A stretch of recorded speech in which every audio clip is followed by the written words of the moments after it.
souhaiterais que tu puisses me parler de là où on est, parce que c'est avec grand plaisir que j'ai pu arpenter un petit peu les rues avant d'arriver ici. C'est un quartier que j'aime beaucoup aussi, moi.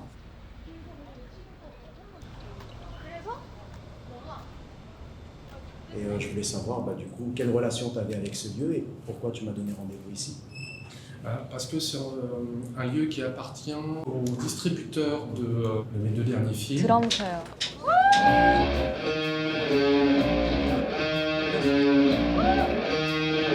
Ce lieu qui est à la fois une salle de cinéma derrière, où ils projettent des films indépendants. Ça fait aussi un peu galerie. C'est un lieu culturel complet, ici avec le restaurant, il y a un café, il y a une terrasse. Et c'est un lieu où j'ai projeté déjà mes courts-métrages. Alors justement, parce que tu parles du fait que ce cinéma a diffusé notamment tes films, ton métier, toi, aujourd'hui, comment est-ce que tu pourrais le définir? Est-ce que tu peux nous parler de ce que tu fais aujourd'hui encore? Je suis réalisateur, c'est mon métier, ce que j'essaye de faire le mieux. 제모 씨, ballet. Le ballet, ok, très bien.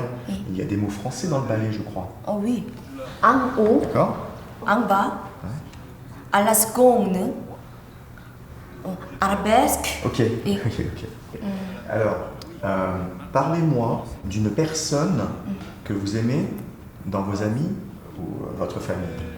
Famille. Ouais. C'est pas, disons, ce que je fais tout le temps, puisque ça rapporte pas beaucoup d'argent. Donc je fais parfois aussi du travail de montage. Je fais aussi parfois du tournage. C'est toujours une façon d'apprendre comment deux plans vont ensemble. C'est pas possible de s'en ta vague. Par contre, pas ce matin, Je suis aussi donc consultant en scénario régulièrement pour des sociétés françaises. Un peu beaucoup de choses. Beaucoup de choses, c'est différentes façons d'être réalisateur pour moi. C'est-à-dire lire des scénarios, lire les scénarios des autres.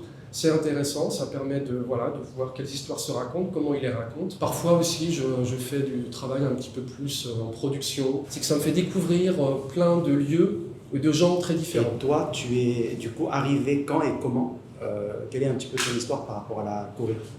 Alors la première fois, c'était en 2003. C'était pour un voyage, vraiment un voyage de découverte, mais il y avait déjà une préparation. Déjà, à l'époque, de vouloir aller en Corée, c'était quand même pas si classique. Donc j'avais rencontré des Coréens, un Coréen et une Coréenne. Histoire un peu compliquée et un peu sentimentale. Je pensais y aller avec cette fille coréenne, finalement ça ne s'est pas fait, finalement j'y suis allé tout seul. Et j'ai été hébergé chez un ami à elle que j'avais rencontré à Paris, quand il était passé en France. Il m'avait dit, écoute, si tu viens en Corée, pas de problème de loger chez moi. Donc j'avais pu loger chez un Coréen pendant assez longtemps, parce que je suis resté presque un mois dans ce voyage.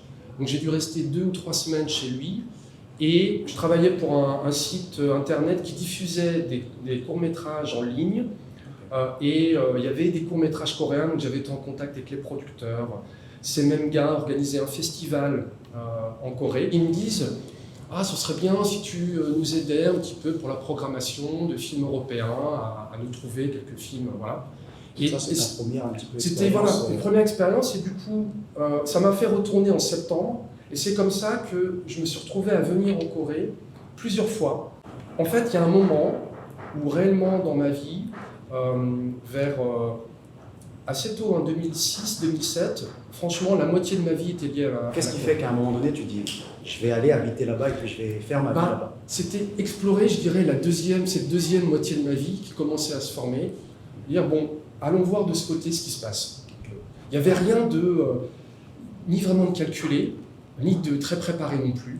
Que ce soit au niveau visa, travail et tout, j'avais pas des gens qui m'attendaient. Et du coup, quand tu arrives ici, est-ce que ton objectif c'est de travailler vraiment sur ton film, ou est-ce que c'est aussi de trouver des activités professionnelles un peu diverses à faire? Comment se passe en fait ton... Il y avait un peu cet appel de la Corée, c'est-à-dire à chaque fois, même si je me disais, bon, non, c'est quand même compliqué, c'est cher, tout. Faut voir qu'à l'époque, le prix des billets, par exemple, c'était pas comme... on ne pouvait pas aller en Corée pour 500 €. On était largement sur le double, donc c'était pas une mince affaire, quoi. Il y avait peu d'informations, quand tu allais à l'office du tourisme coréen, c'est presque qu'ils n'ouvraient pas les grands yeux quand tu leur disais je voudrais aller en Corée, tu vois, ils avaient l'impression qu'ils avaient un client tous les 2 mois. Tu avais plein de raisons qui te disaient de ne pas y aller finalement, quoi. Mais quand même, je me disais ok, en 2009, je me décide d'y aller et c'était vraiment pour réaliser un film. C'était avec un ami, je lui avais dit écoute, si tu viens en Corée, on tourne un film ensemble. Il y a un Français qui débarque en Corée, qui rencontre un autre Français qui est déjà installé là-bas et veut monter un nouveau business un petit peu louche. Et donc j'avais un peu l'acteur parfait pour incarner le nouvel arrivant, puisque c'était réellement un ami qui arrivait en Corée. Café Mamie, c'est quoi tous ces noms français? On me disait j'ai quelques amis dans le cinéma que je peux avoir encore maintenant, en me disant ils vont m'aider à trouver du travail. Ça a été beaucoup plus compliqué que prévu, ça ne s'est pas passé comme ça, parce que je ne parlais pas coréen, parce que voilà, pourquoi m'embaucher moi, français, dans des équipes, dans des travaux de cinéma ici, à l'époque où la Corée avait très très peu de contact avec la France, donc ça s'est pas fait. Chacun a un petit peu son expérience aussi, et ça peut arriver aussi que parfois tu pars pour un mix de choses, de relations, d'envie de découvrir, peut-être aussi de ras-le-bol un petit peu de ton environnement du moment. Ce qui m'intéressait un petit peu, c'était de savoir si tu avais vu des différences majeures dans la manière d'aborder le travail de création audiovisuelle en Corée du Sud par rapport à ce que tu connaissais de la France. La différence va être c'est l'histoire de hiérarchie et de respect qu'on retrouve dans tout le travail en Corée. Parce qu'une hiérarchie dans les équipes, une espèce de respect du réalisateur toujours, qui est excessif, je trouve, parce que ça va être très difficile en tant que réalisateur d'avoir quelqu'un dans une équipe qui va faire des critiques. C'est vraiment la logique du moment que le réalisateur le dit, il faut le faire. Il faut bien connaître les subtilités, y compris les subtilités de langage, donc rentrer aussi dans le langage coréen pour saisir les nuances. Il faut le vouloir en fait, il faut aller vers la personne pour lui demander, voilà, je veux vraiment savoir ton avis, donc dis-moi vraiment ce que tu en penses. Et du coup, là ça vient. Ouais. Sans vouloir dire que l'une manière est meilleure que l'autre, moi qui ai aussi organisé pas mal de tournages de pubs en France avec des Coréens, il y a plein de cas de figure où les Français étaient étonnés de la manière avec laquelle les Coréens étaient rapides dans l'exécution des choses. Et des plannings qui devaient prendre plusieurs jours, parfois en une après-midi, une journée, les Coréens arrivaient à s'organiser, aussi parce qu'il n'y a pas tout le monde qui donne son avis. Et que... Ça, c'est le côté un peu militaire, organisation hiérarchique. Ce que j'ai remarqué, en fait, c'est... j'ai l'impression, souvent dans le travail en Corée, si la personne à la tête est bien, est bonne, fait bien son boulot, qu'en fait, ça découle bien, c'est-à-dire délègue bien, écoute bien. Ça peut effectivement créer des synergies comme ça, fais confiance à un assistant, écoute ses avis, oui, ça peut bien se passer. Et l'assistant se sent en confiance, mais il faut que la personne à la tête soit une bonne personne, je comprends. Et il n'y aura personne qui va rattraper le coup, j'ai l'impression. Mais on parle de ça qui peut être un petit peu un frein à la création, tel que tu l'as voulu. Et en même temps, on a le cinéma coréen qui n'a jamais autant rayonné que très récemment avec notamment le couronnement de Parasite. Qu'est-ce qui a fait qu'à un moment donné, à l'international, on a parlé du cinéma coréen comme étant un très bon cinéma? C'est quoi les ingrédients de ça? Alors, la première chose, c'est que c'est pas si nouveau. On a l'impression que Parasite, ça c'est vraiment pour le grand public. Bien sûr, on a l'impression que Parasite fait presque découvrir le cinéma coréen. Disons, ça fait découvrir le cinéma coréen à Hollywood, quoi, pour les Oscars. Mais en France, par exemple, ça fait quand même un moment. Il y a eu All Boy, par exemple, on s'en souvient, ça date quand même de 2003, je crois, 2004.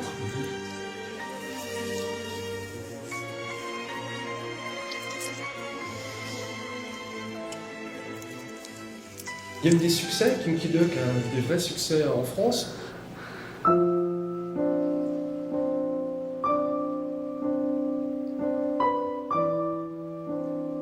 Im Kong-taek aussi. 옛말에 매화는 향을 팔지 않는다 하였으나 제 처지가 부끄럽습니다. Ça fait quand même 15 ans peut-être que le cinéma coréen montre sa force. De toute façon, c'est un cinéma qui est fort depuis la fin des années 90, début 2000. Qu'est-ce qui fait que ces gens-là, les spécialistes leur force, du c'est cinéma, qu'à l'époque aussi, les reconnaissent, quoi. En fait, ils dépoussiéraient complètement un cinéma coréen vraiment ancien, le cinéma des années 60, 70, qui était aux mains aussi d'autres personnes, d'une autre génération, d'un autre bord politique aussi. Et du coup, eux, ils avaient quand même une vraie niaque. Et donc quand ils étaient étudiants, ils se sont forgés comme ça sur les manifestations. Et après, quand ils ont investi le cinéma, comme ils ont investi un peu le champ politique, ils y sont allés avec des premiers films qui sont alors des fois très violents pour certains, si on est du côté de Kim Ki-duk ou Park Chan-wook, ou très engagés socialement, avec voilà. Et les mecs, ils n'ont pas peur.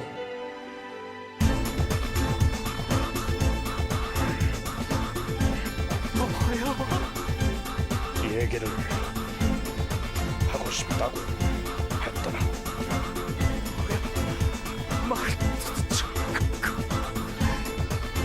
당신 도대체 누구야, 씨와? Il y a aussi un mélange des genres. Alors c'est là où Bong Joon-ho est le meilleur là-dedans. Il réussit à mélanger la comédie, le drame, parfois dans la même séquence, avec une vraie habileté, ou de faire se parler des séquences entre elles, qui l'une va être sombre, l'autre va être... et il a réussi un équilibre, et ça c'est très coréen. Ça se retrouve dans la nourriture aussi, c'est un peu le symbole de bibimbap, de mélanger comme ça différentes couleurs. Ouais. C'était quelque chose de différent du cinéma japonais, qui était très connu à l'époque, qui a peut-être un peu plus genré. Les films d'action ou d'horreur japonais. Le cinéma hongkongais aussi qui avait il y a le cinéma hongkongais, mais qui était vraiment très catalogué action-police.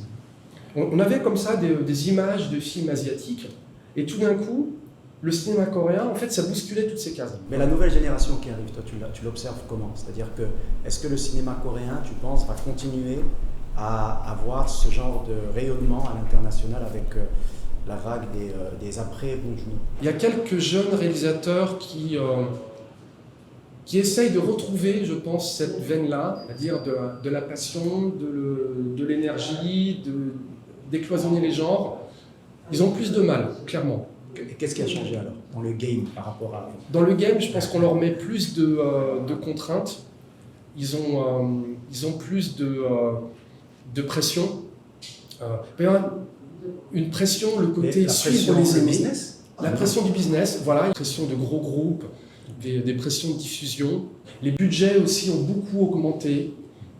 Il y a un moment où on m'avait raconté un peu l'arrivée des managers en Corée, des agences de management, ce qui n'existait pas avant. L'agent va donner son avis qui ne va pas forcément être l'avis de l'acteur et tout. Tout va être vraiment compliqué.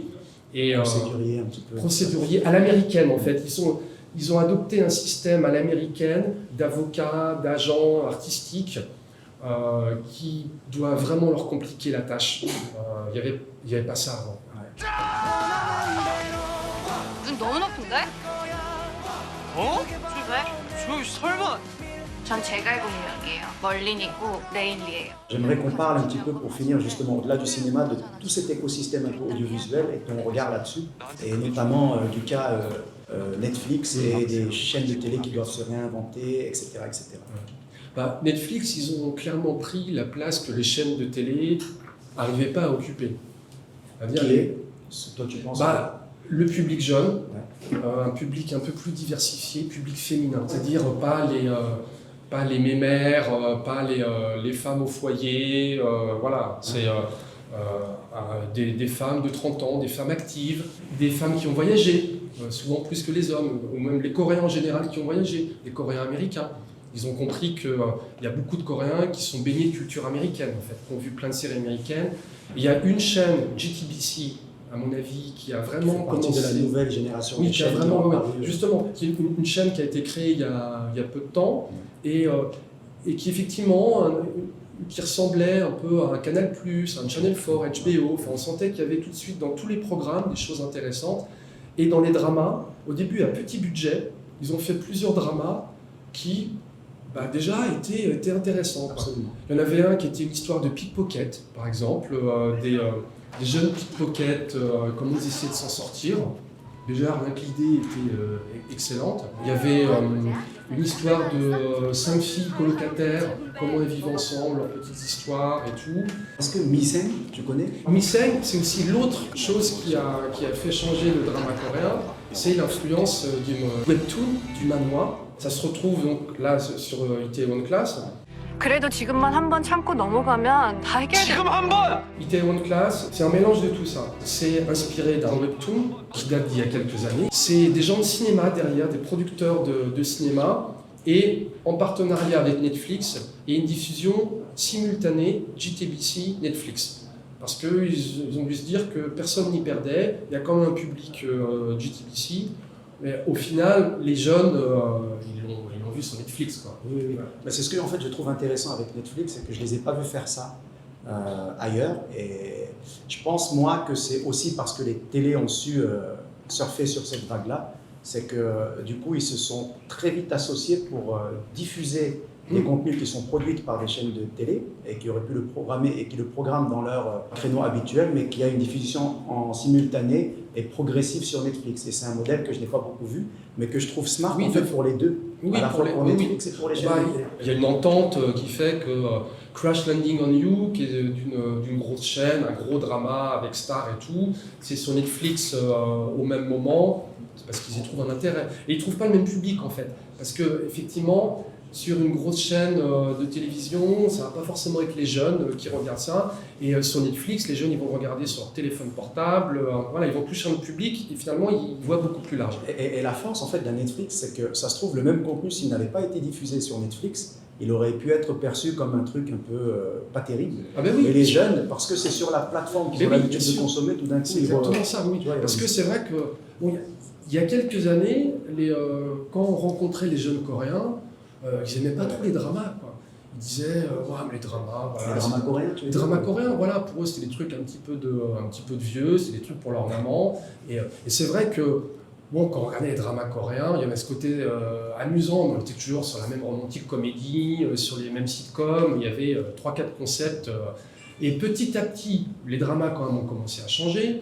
Il y a des écrivains, beaucoup, enfin ça a été sur les scénaristes, donc il y a eu des bons dramas bien foutus, Mi-Seng, inspiré donc d'un manhwa, dramas comme il y avait Signal, très très bien écrit, et là sur Netflix, il y a 2-3 nouvelles séries, ça change de thème, ça change d'histoire. Je pense que c'est ça aussi, je pense que Netflix, ils ont eu cette facilité, plus que des chaînes, tu vois, de télévision traditionnelles, nationales, à explorer en fait finalement des thématiques qui sont dans le cœur des réflexions des jeunes et qui ne sont pas faciles à aborder. Tu vois. Un personnage de transsexuel dans Itaewon Class, par exemple, la prostitution dans Extracurricular, une série aussi vraiment faite à l'américaine, avec des standards américains, parce que ça aussi c'est ce qui avait du mal encore à changer.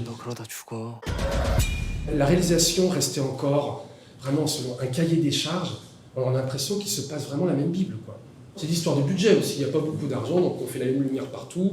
C'est un vrai kit de réalisation, et les musiques, pareil. Le drama devient un véhicule pour mettre des chansons, et aussi parfois pour mettre quelques stars, et des fois c'est la même société. C'est-à-dire des produits aussi, des placements de produits. Et du coup la réalisation avec ce cahier des charges-là, c'est vraiment remplir des cases, quoi. Et Netflix a aussi changé ça. Ils ont cassé cette logique-là.